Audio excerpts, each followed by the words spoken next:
नमस्कार, success study point में आपका स्वागत है। आज मैं क्लास 10th का साइंस सेट 1 का कंप्लीट सॉल्यूशन कराने वाला हूं। तो आप वीडियो को पूरा देखें और मेरे चैनल को सब्सक्राइब करें और जितना हो सके अपने दोस्तों को शेयर करें ताकि पूरे मॉडल सेट का कंप्लीट सॉल्यूशन आप तक हम पहुंचा सकें। तो प्रश्न 1, दाढ़ी बनाने में किस प्रकार के दर्पण का उपयोग किया जाता है? तो दाढ़ी बनाने के लिए अवतल दर्पण का उपयोग किया जाता है। तो ये ऑप्शन सी मेरा जो सो सही हुआ। प्रश्न 2 देखते हैं, गोलीय दर्पण में फोकस दूरी एवं वक्रता त्रिज्या के बीच संबंध क्या है? तो एफ निकालने का सूत्र होता है r/2। तो एफ आर दोनों में संबंध है, तो ये जो मेरा ऑप्शन नंबर क्या हो जाएगा, बी मेरा सही हो जाएगा। प्रश्न 3, प्रकाश के अपवर्तन की क्रिया में कौन सी भौतिक राशि अपवर्तित रहती है? अपवर्तित यानी कि जो चेंज होती रहती है, जो चेंज नहीं होती है, यानी वेग तरंगदैर्ध्य चेंज होती है लेकिन ये आवर्ती जो है चेंज नहीं होती है। तो ऑप्शन नंबर मेरा ए सही होगा। प्रश्न 4 देखते हैं, 1 मीटर फोकस दूरी वाले उत्तल लेंस की क्षमता होगी।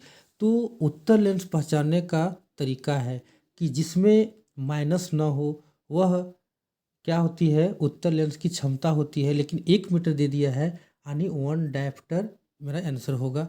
तो बी नंबर सही।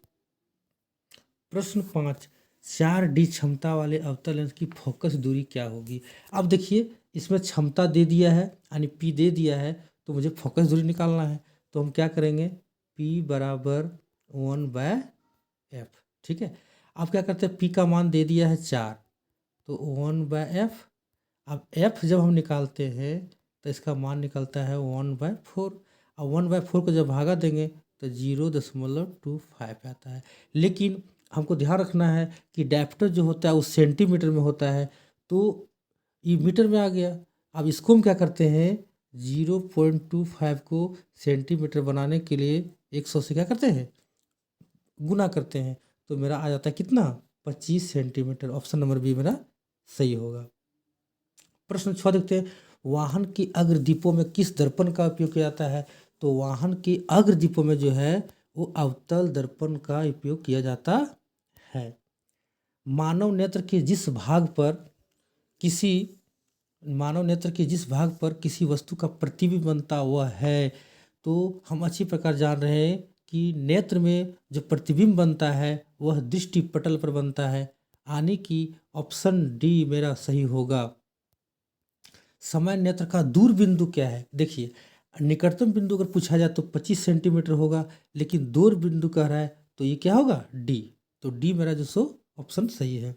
नेत्र में जाने वाली प्रकाश की मात्रा का नियंत्रण कौन करता है? देखिए बहुत इजी है कि नेत्र में जाने वाली प्रकाश की मात्रा का जो नियंत्रण करता है, यानी जो कभी हम क्या करते हैं ज़्यादा कम, यानी कि प्रकाश में जब दिक्कत होती है तो कम होता है, कभी ज़्यादा होता है, तो इसका जो नियंत्रण करता है यानी कि परितारिका। इस सी नंबर मेरा सही ऑप्शन हो जाएगा। मानव नेत्र में प्रतिबिंब की प्रकृति क्या होती है? तो हम अच्छी प्रकार से जान रहे हैं कि मानव नेत्र जो प्रतिबिंब बनाता है वो हमेशा उल्टा और वास्तविक प्रतिबिंब बनाता है। प्रश्न 11, 1 किलोवाट घंटा निम्न में से किसकी इकाई है? तो ध्यान देना आप लोग, 1 किलोवाट घंटा जो है वो ऊर्जा की इकाई है, यानी कि बी नंबर ऑप्शन सही है। अब प्रश्न 12, क्या गजब इजी क्वेश्चन पूछा है। अगर आप इस तरह से पूरा मन लगा करके मेरा चैनल को ध्यान देते हैं तो आप अच्छा नंबर ला सकते हैं। कूलॉम किसका एसआई मात्रक है? तो कूलॉम जो है विद्युत आवेश का एसआई मात्रक होता है। तो ये जो मेरा ऑप्शन होगा ये आपका हो जाएगा विद्युत आवेश, ऑप्शन नंबर ए। प्रश्न 13, विद्युत मोटर एक युक्ति है जो परिवर्तित करती है। तो ध्यान देते हैं कि विद्युत मोटर यानी कि मोटर का प्रयोग जो है सो किस में लगा होता है। मान लीजिए पंखा है, तो पंखा में क्या होता है, मोटर होता है जिसके कारण पंखा घूमने लगती है। तो इसमें क्या होता है कि पंखे में जब हम करंट देते हैं तो पंखा घूमने लगती है। तो सीधी सी जवाब है कि इसको विद्युत ऊर्जा को आंतरिक ऊर्जा में बदलते हैं। ऑप्शन नंबर बी जो सो मेरा सही हो जाएगा। प्रश्न 14 देखें, जल का विद्युत अपघटन किस प्रकार की अभिक्रिया है? तो जल का विद्युत अपघटन जो है ये क्या है? वियोजन अभिक्रिया है। तो ये मेरा ऑप्शन जो है बी नंबर सही हो जाएगा। प्रश्न 15 CuO+H2 यानी कॉपर ऑक्साइड जब जल से अभिक्रिया करता है तो कॉपर प्लस H2O बनाता है। तो इस अभिक्रिया में कहते हैं किस पदार्थ का उपचयन हो रहा है? तो उपचयन का मतलब होता है ऑक्सीजन की वृद्धि। तो इसमें क्या देखते हैं कि H2 देखिए, यानी H2 जो है इससे वृद्धि हो रही है। तो इसका ऑप्शन जो होगा वो क्या होगा? डी हो जाएगा। फिर से देखिए H2 में ऑक्सीजन नहीं है तो H2O आ जाता है, यानी कि वृद्धि हो रहा है, तो उसको बोलते हैं उपचयन अभिक्रिया। तो ऑप्शन नंबर डी मेरा सही है। प्रश्न 16 दिए गए चित्र में किस प्रकार की अभिक्रिया हो रही है? देखिए दिए गए चित्र में, अब यहाँ चित्र में क्या था, कॉपर सल्फेट का विलयन दे दिया है और लोहे का कील दे दिया है। अब इसको क्या करते हैं, Fe plus copper sulphate CuSO4, अगर इसको जो अभिक्रिया कराते हैं तो Fe क्या करता है, SO4 अभिक्रिया कर लेता है, यानी कि FeSO4 और Cu को हटा देता है, क्योंकि Cu जो है कम अभिक्रियाशील है। इसलिए ऑप्शन मेरा क्या हो जाएगा, इसमें जो मेरा ऑप्शन होगा वो होगा विस्थापन अभिक्रिया, सी नंबर। ठीक है। प्रश्न 17 निम्नलिखित में कौन सा प्राकृतिक सूचक का उदाहरण है? ओहो, क्या गजब क्वेश्चन है। यानी कि प्राकृतिक सूचक, तो लिटमस पत्र इसमें मेरा आंसर हो जाएगा, लिटमस पत्र, यानी ऑप्शन सी मेरा सही है। प्रश्न 18 पर चलते हैं। किसी विलयन न का पीएच का मान 10 है, वह निम्नलिखित में से क्या होगा? तो पीएच स्केल आप अच्छी तरह से जान रहे हैं कि 1 से लेकर के, अगर 1 से लेकर के 6 तक आने की, 1 से 7 के पहले ये मेरा क्या होता है, अम्ल होता है, और 7 से कहीं अगर हम 14 तक लेते हैं तो मेरा क्षार होता है। तो 10 जो आता है 7 और 14 के बीच में आता है, तो ये मेरा होगा क्षार, यानी कि डी नंबर ऑप्शन मेरा सही हो जाएगा। अब 19 नंबर दिया गया चित्र क्या सूचित करता है? देखिए आप बुक में इसको अच्छी तरह से देखे हैं कि क्या ये दिखाता है। तो सांद्र अम्ल तथा क्षार वाले बर्तन का चेतावनी चिन्ह दिया है कि कभी भी जो है अम्ल के साथ छेड़खानी नहीं करना चाहिए, इसीलिए इसमें डी नंबर मेरा ऑप्शन सही हो जाएगा।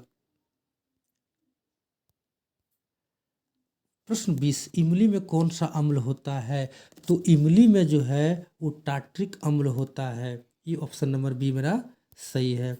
प्रश्न 21 कौन अधातु कमरे के ताप पर द्रव अवस्था में पाया जाता है? ध्यान दीजिएगा, अगर कहीं रहता कि कौन सा धातु कमरे के ताप पर द्रव अवस्था में पाया जाता है तो मेरा पारा होता, लेकिन यहाँ तक कौन अधातु बोला है, तो अधातु के लिए मेरा क्या हो जाएगा, सी ब्रोमीन, यानी ब्रोमीन जो है सो कमरे के तापमान पर द्रव अवस्था में पाया जाता है। ठीक है। प्रश्न 22 निम्नलिखित में किस पदार्थ का उपयोग अग्निशामक बनाने में किया जाता है? तो अग्निशामक बनाने में सोडियम हाइड्रोजन कार्बोनेट का उपयोग होता है, यानी कि ऑप्शन नंबर बी मेरा सही है। प्रश्न 23 को देखते हैं। आधुनिक आवर्त सारणी किस आधार पर बनाया गया? तो हम अच्छी प्रकार जान रहे हैं कि आधुनिक आवर्त सारणी जो है परमाणु संख्या के आधार पर सभी को रखा गया, और इसमें ऑप्शन नंबर मेरा ए सही जवाब हो जाएगा। प्रश्न 24 निम्नलिखित में कौन धातु सबसे अधिक अभिक्रियाशील है? तो आप जान रहे हैं कि सोडियम, यानी सोडियम इतना अभिक्रियाशील धातु है कि जरा सा इसको ऑक्सीजन में लाते हैं तो आग पकड़ लेती है। तो इसका सही ऑप्शन मेरा होगा बी नंबर। प्रश्न 25 पृथ्वी की भूपर पट्टी में प्राकृतिक रूप से पाए जाने वाले तत्व या यौगिक को क्या कहते हैं? तो भूपर पट्टी में प्राकृतिक रूप से पाए जाने वाले तत्व यौगिक को हम क्या कहते हैं? तो इसको खनिज कहते हैं, जिसका हम लोग यूज करते हैं। ठीक है। अब देखिए प्रश्न 26 प्रोपेनॉल में कौन अभिक्रियाशील समूह मौजूद है? तो प्रोपेनॉल, यह जो सो ऑल आता है, जो जिसका अंतिम में क्या होता है, देखिएगा ऑल आता है तो यानी प्रोपेनॉल होता है, यानी कि ये जो है सो मेरा एल्कोहल हो जाएगा। प्रकाश संश्लेषण प्रक्रिया में निम्नलिखित में क्या नहीं होता है? ध्यान रखिएगा, तो क्या नहीं होता है, यानी कि जल का टूटना होता है, ऑक्सीजन का मुक्त होना होता है। अगर ऑक्सीजन नहीं होगा तो पेड़ पौधे जीवित नहीं रहेंगे। कार्बन डाइऑक्साइड का मुक्त होना, यानी कि कार्बन डाइऑक्साइड मुक्त होता ही नहीं है, क्योंकि कार्बन डाइऑक्साइड का उपयोग पौधे करते हैं। तो इसलिए इसका जो ऑप्शन, सही ऑप्शन जो मेरा होगा वो सी नंबर हो जाएगा। प्रश्न 28, फ्लोएम से खाद्य पदार्थों का परिवहन पौधे में किस दिशा में होता है? तो फ्लोएम में जो खाद्य पदार्थ का जो होता है वो ऊपर और नीचे दोनों की ओर से होता है, यानी ऑप्शन नंबर सी मेरा सही है। 29, वृक्क की रचनात्मक तथा क्रियात्मक इकाई क्या कहते हैं? देखिए यहाँ क्वेश्चन जो सो वृक्क दे दिया है, तो वृक्क की रचनात्मक तथा क्रियात्मक इकाई को वृक्काणु कहते हैं। तो वृक्काणु मेरा सही है, लेकिन ऑप्शन में थोड़ा सा मिस्टेक हुआ है, लेकिन इसका जो सही जवाब होगा मेरा वो क्या होगा? B number. प्रश्न 30, फल को पकाने के लिए कौन सा हार्मोन उत्तरदायी है? देखिए ऑक्सिन, जिबरेलिन, एथिलीन, प्लासाइटोकिनिन, लेकिन नहीं, फल को जो पकाता है वो कौन सा हार्मोन है? तो एथिलीन हार्मोन जो सो फल को पका देता है।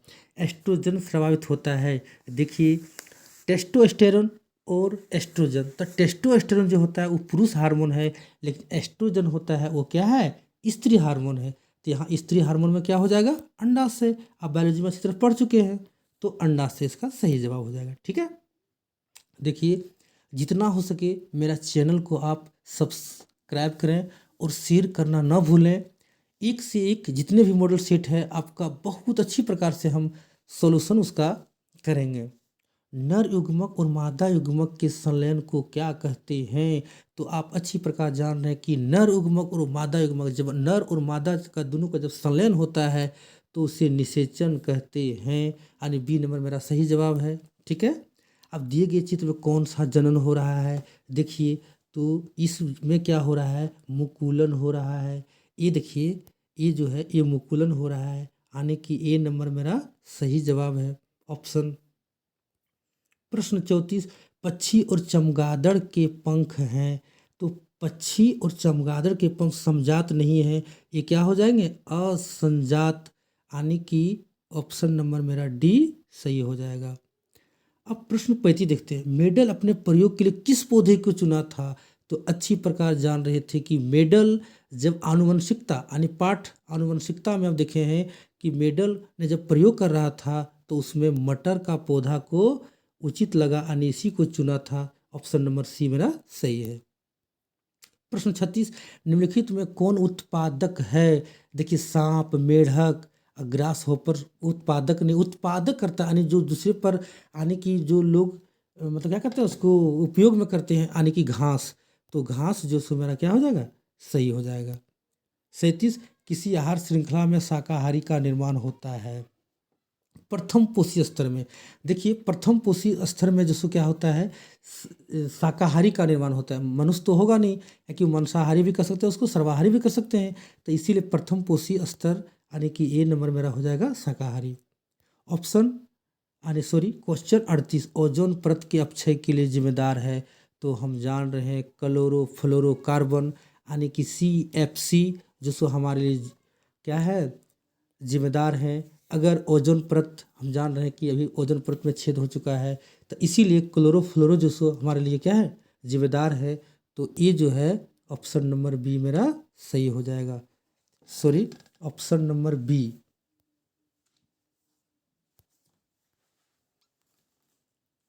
चलिए क्वेश्चन 39, निम्नलिखित में कौन जैव मात्रा ऊर्जा स्रोत का उदाहरण नहीं है? तो देखिए लकड़ी, गोबर गैस और कोयला जो है जैव मात्रा का उदाहरण है, लेकिन नाभिकीय ऊर्जा, ये नाभिकीय ऊर्जा जो है सो मेरा क्या है? ये जो है जैव मात्रा का उदाहरण स्रोत नहीं है।